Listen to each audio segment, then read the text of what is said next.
Assalamualaikum warahmatullahi wabarakatuh. Baik, kali ini saya akan menerangkan materi tentang yang namanya toxic family.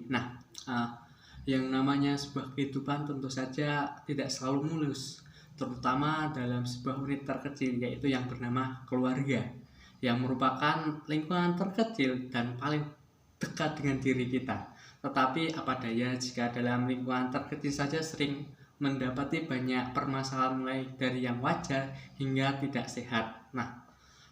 Tipis bedanya sebuah perilaku hingga akhirnya dapat didefinisikan bahwa hal tersebut merupakan sebuah toksik. Jika dalam sebuah permasalahan anggota keluarga merespon dengan perilaku seperti marah, menuntut, atau sesekali masih bisa dikatakan wajar. Namun jika pada tingkat kontinuinya lebih tinggi dan perilakunya makin menyinggung sehingga merugikan sesama anggota keluarga, maka dapat dikatakan bahwa perilaku tersebut sudah menjadi toksik yang akan terus terulang kembali dan lagi. Toxic family ini adalah para anggota keluarga yang berperilaku saling menyakiti antara anggota keluarga lain, baik secara lisan ataupun verbal. Cara menyikapi permasalahan keluarga bukanlah untuk menemukan titik terang, namun justru membuat makin rumit. Mereka juga sering mementingkan egonya masing-masing sehingga akhirnya menyakiti anggota lain dalam sebuah keluarga. Mengapa itu bisa terjadi? Jadi seperti ini. Dalam sebuah hubungan keluarga, terutamanya rumah tangga, merupakan hal yang amat wajar jika terjadi berbagai macam konflik, mulai dari yang sederhana hingga yang terbesar. Sebesar apapun konflik tentu dapat diselesaikan dengan baik selagi keduanya saling bisa memahami dan ingin membenahi. Selanjutnya itu ada juga penyebab hadirnya perilaku toksik dalam keluarga. Sebenarnya itu banyak sekali faktor yang mendasari terjadinya hubungan toksik sesama anggota keluarga yang membuat hubungan itu menjadi tidak kondusif dan tidak nyaman. Yang pertama yaitu terjadi karena permasalahan besar dalam keluarga. Biasanya dikatakan sebagian besar permasalahan dalam toxic family ini muncul dikarenakan karena adanya permasalahan yang tidak dapat dihindarkan. Dampak besar bagi seluruh anggota keluarga.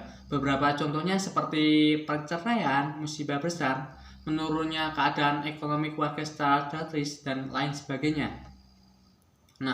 Kondisi tersebut dapat mengguncang kestabilan emosi pada setiap anggota keluarga, apalagi para toxic family, sehingga akhirnya muncul serangkaian permasalahan baru serta rentetan perilaku negatif yang mereka timbulkan. Selain itu juga faktor yang kedua yaitu anak yang memiliki gangguan fisik atau sakit.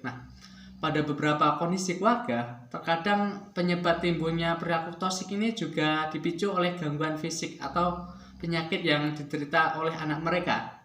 Jika seorang anak itu terlahir dengan mengidap penyakit atau disabilitas tertentu, terkadang memang membuat beberapa anggota itu menjadi sedih hingga sangat stres. Penyebab stres ini sering terjadi dikarenakan ekspektasi sebuah keluarga terhadap anaknya menjadi sosok yang normal dan dapat dibanggakan, sehingga hadir kondisi yang di luar kendali mereka yang dianggap sebagai musibah dan bencana yang menghancurkan mimpi-mimpi mereka sehingga memicu perilaku toksik tersebut. Yang ketiga juga bisa pengaruh dari etnis dan budaya tempat tinggal. Penyebab terbesar yang sering terjadi ditemui dalam masyarakat sekarang ini yaitu adanya pengaruh lingkungan atau tempat tinggal suatu keluarga yang memegang erat budaya yang lebih sering muncul perilaku toksiknya. Bisa kita contohkan di Indonesia kita sendiri ya.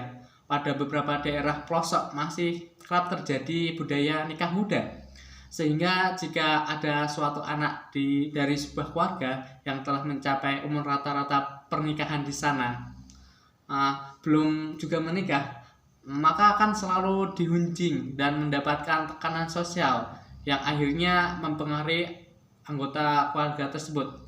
Biasanya itu tetangga-tetangga yang suka julid gitu, yang sering nanyain kapan nikah. Tekanan ini mengakibatkan munculnya perilaku toksik sama anggota keluarga sehingga melukai mereka secara lisan ataupun verbal. Ya, meskipun terkadang tujuannya itu baik, sebuah perilaku dalam keluarga akan menjadi toksik jika merugikan lawan bicara tanpa adanya rasa bersalah dan empati terhadap orang yang dirugikan. Nah, selanjutnya sebutnya apa? Ciri-ciri toxic family seperti apa sih?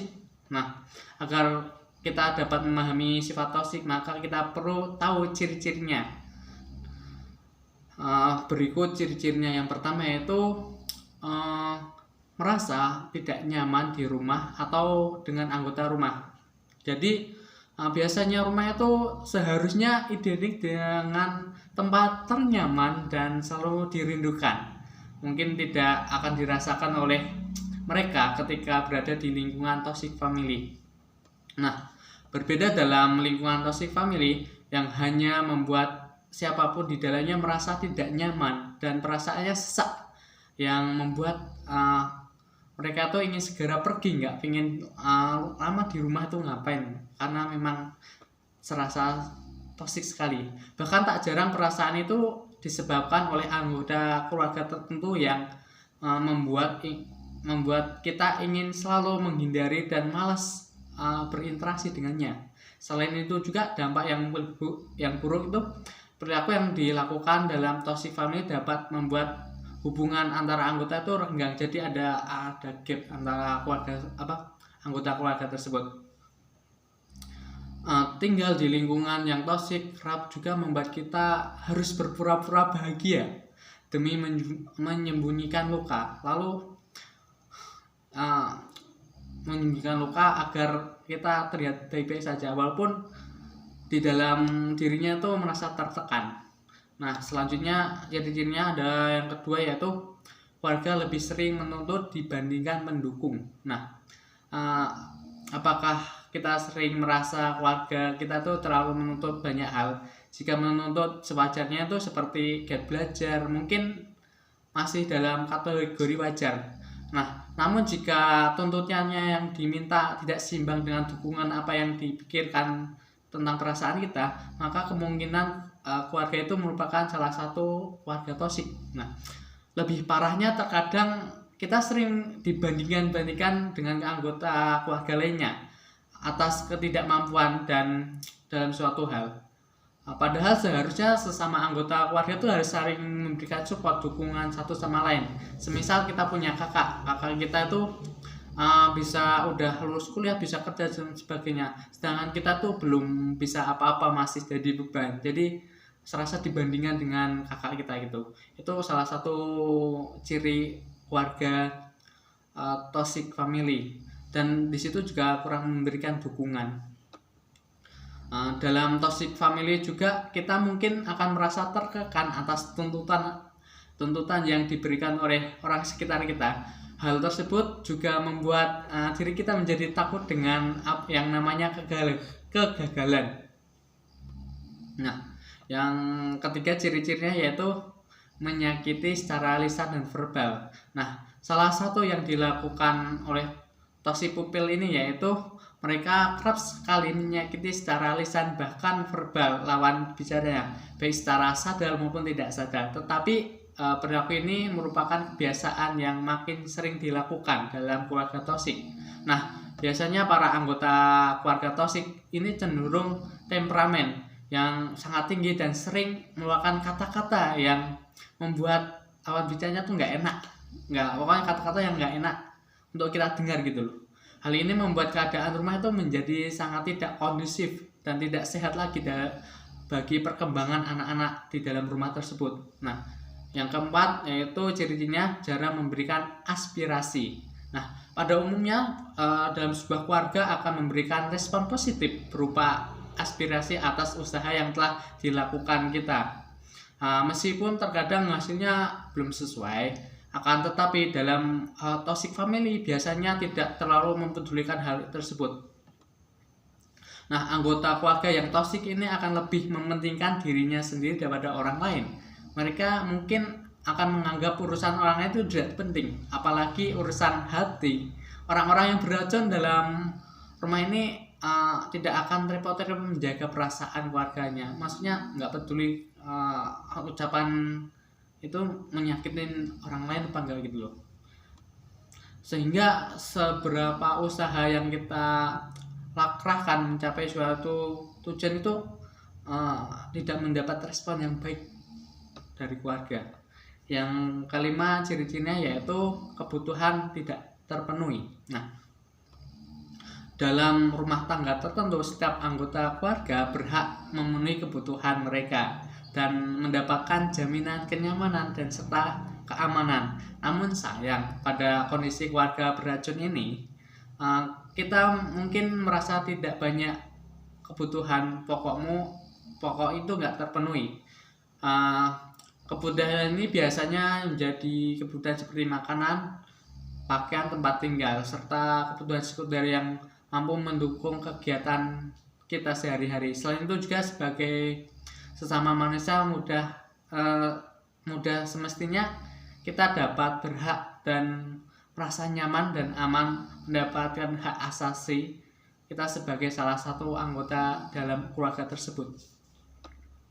Nah, selanjutnya itu juga ada dampak toxic family. Bisa kita ingat ya, mengingat efeknya yang sangat besar terhadap sesama anggota keluarga, kita mungkin tidak ingin perilaku tersebut muncul pada keluarga kita tercinta. Nah, oleh karena itu penting untuk kita ketahui juga dampak yang ditimbulkan jika seseorang tinggal dalam keluarga yang toksik seperti ini. Nah, dampak yang paling besar yang mampu terjadi hingga jangka yang lebih panjang yaitu toxic family dapat mengganggu kestabilan mental seseorang. Hal ini terjadi dalam jangka pendek ataupun terjadi dalam jangka yang lebih panjang. Bahkan seseorang yang normal saja bisa menjadi gila jika ditempatkan di lingkungan toxic family ini. Nah, toxic family ini juga bisa memicu timbulnya rasa stres, gangguan kecemasan, dan perasaan tidak aman, dan membuat seseorang itu menjadi introvert karena takut ketemu dengan orang lain. Segala perilaku buruk, kata-kata kasar, sifat yang tidak patut dicontoh akan terekam terus-menerus dalam sebuah otak kita dan memunculkan aura negatif juga pada diri kita, pada orang lain. Kondisi keluarga ini menjadi begitu negatif dan tidak nyaman sekali. Nah, selanjutnya itu juga ada cara bagaimana menghadapi keluarga yang toksik. Nah, beberapa dalam lingkungan keluarga yang beracun mungkin membuat kita selalu ingin pergi dari rumah, selalu ingin kabur, bahkan memutuskan hubungan dengan mereka sebab terlalu menyakitkan jika kita bersama mereka di sana. Namun ada kalanya kita sulit mengambil keputusan besar itu, sedangkan di sisi lain hati kita masih rasa muak dan lelah dan menghadapi perilaku mereka. Nah, sebenarnya ada beberapa cara untuk mengatasi toxic family tersebut. Yang pertama yaitu hindari para pemicu masalah. Nah, untuk mengurangi keterlibatan kita dengan segudang masalah di keluarga, kita harus menghindari sumber masalahnya.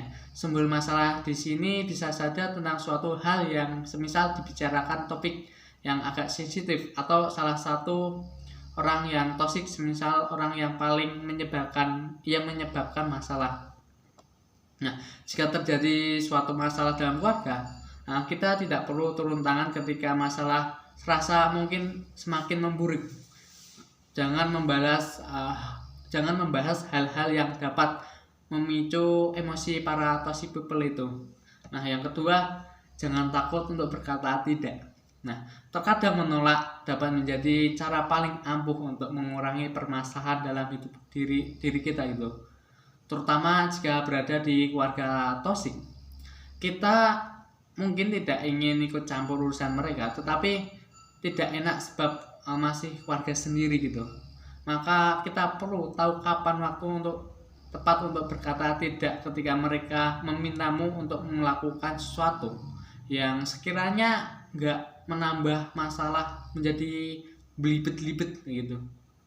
Nah, yang ketiga yaitu tak semua hal perlu dikatakan. Nah, pada beberapa situasi kita pasti pernah mengalami penyesalan ketika menceritakan sesuatu yang awalnya sepele dan menjadi masalah yang begitu besar. Melihat kondisi ini, maka kita harus bisa mensortir apa saja hal-hal yang sensitif yang di sekitar kita yang tidak perlu diceritakan pada keluarga. Sebab keluarga toksik ini dapat dengan mudah mencari masalah jika ada sekecil apapun pemicunya. Hal yang terlihat sederhana dan biasa saja terkadang itu bisa membuat api amarah mereka gitu. Yang keempat yaitu dengan mencoba beradaptasi. Nah, beberapa dalam keluarga yang kurang beracun memang tidak pernah mudah. Ya, ketika kita berada di keluarga yang toksik memang nggak mudah. Sudah baik jika kita tidak ingin terpengaruhi menjadi toksik atau tidak stres, sehingga terkadang menjauhi mereka dengan cara kuat dan memutuskan hubungan menjadi jalan pintas yang terbaik. Namun bagi kita yang cukup tangguh untuk bertahan dalam keluarga toksik, setelah ingin memperbaiki situasi, kita perlu tahu cara beradaptasi dengan orang-orang tersebut. Selama tinggal dan dalam lingkungan yang sama, kita pasti dapat memahami gerak-gerik bahasa tubuh mereka seperti apa sifat mereka yang sebenarnya. Nah, dengan memahami mereka, maka kita bisa beradaptasi dan tahu bagaimana cara bersikap terhadap orang-orang tersebut, sehingga dapat meminimalisir munculnya permasalahan baru. Sebab jika kita menunggu mereka untuk memahami kita dan berubah menjadi lebih baik, itu hal yang tidak akan terjadi, mungkin itu sangat jarang terjadi. Yang kelima, cara mengatasinya yaitu berkonsultasi dengan tenaga ahlinya. Nah, jika kondisi keluarga sudah terlalu memburuk dan terlalu sangat rumit, atau jika kita tidak sanggup lagi menghadapi keluarga itu, pergilah ke tenaga ahli untuk berkonsultasi masalah keluarga. Dengan berkonsultasi, kita dapat memikirkan solusi yang lebih matang dan siap. Nah, dengan mengunjungi psikiater atau psikolog, setidaknya ada orang lain yang dapat kita ajak diskusi. Hal ini juga dapat membantu meringankan beban pikiran seputar keluarga kita. Nah, dalam beberapa kasus yang terjadi pada toxic family yang cukup parah sehingga menyakitkan sesama anggota, dan para ahli juga akan membantu mengatasinya. Mereka akan membantu kita menyelesaikan masalah bekerja sama dengan para ahli dalam bidang kesejahteraan sosial kita. Kurang lebih seperti itu yang sahabat saya sampaikan. Wassalamualaikum warahmatullahi wabarakatuh.